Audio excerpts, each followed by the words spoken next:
Hi, I'm Keith Baker, and today I'm going to talk a little bit about self-regulation and how to get more of it. In the last talk, I mentioned a bit about what self-regulation was all about and why it was important, particularly for gaining expertise. This talk is about getting a little bit more self-regulation and applying it to wherever you think it might be helpful. As usual, there are a couple of caveats. I'll make some simplifications. Just see the references that are cited at the bottom of each slide. So the first thing I want to talk about is something called implementation intentions, sometimes abbreviated II.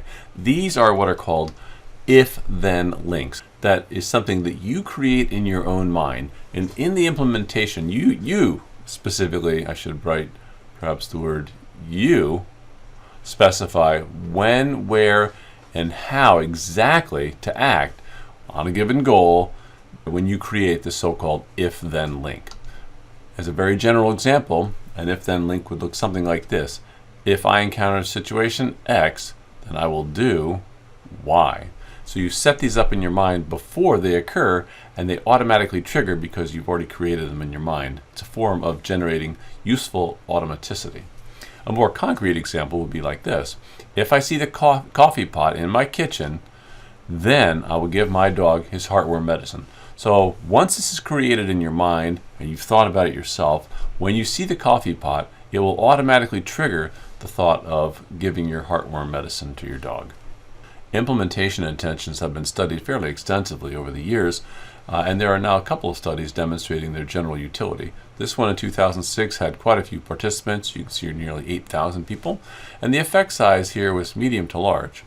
A more recent study in 2021 had even more people in the study. Their effect size, or Hedges G, was 0.34. This is sort of a small to medium size effect. Either size is certainly non-zero and certainly helpful. A more advanced version of implementation intentions is something called mental contrasting with implementation intentions, and that's sometimes abbreviated as MCII, or also known as WHOOP, which I'll demonstrate for you in a second. WHOOP is right here, where WHOOP stands for you wishing about something that you want to do, a goal that you might have. So you have to think about it. It has to be a challenging but attainable goal. You have to think about the positive aspects of this goal. If you achieve this goal, what is the best thing that will happen for you if you achieve this goal?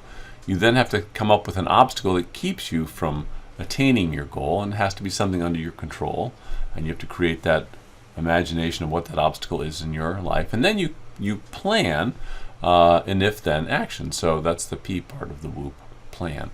So if the obstacle occurs, then I will do the following. So for example, in this case, the goal is to read more about sepsis. So that's a goal somebody has, and they have this goal because the outcome will be they'll feel more in control of themselves when managing these patients, which is a very laudable goal and a great outcome.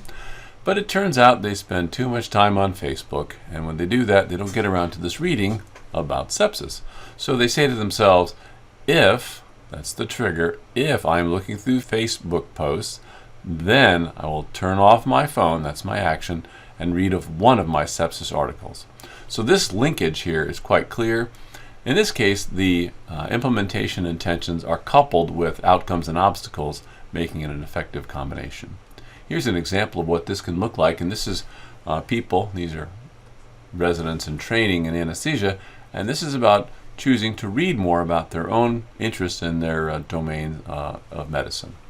So they're randomized. In this case, they're cluster randomized. They're on their ICU rotation, and they're going to have goal setting, which is normally what you and I do when we want to get something done. We say, oh, I have a goal of knitting one new sweater.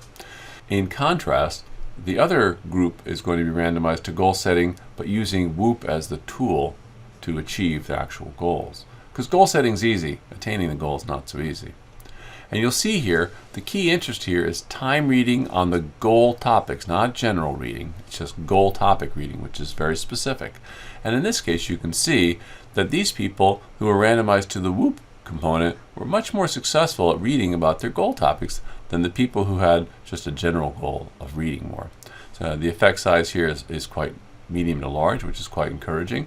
More importantly, and not shown here, this did not diminish reading in other areas. The reading in non-goal topics was the same for both groups. So really, this was quite a specific increase in time reading. It was really only on their goal topics, which is particularly useful.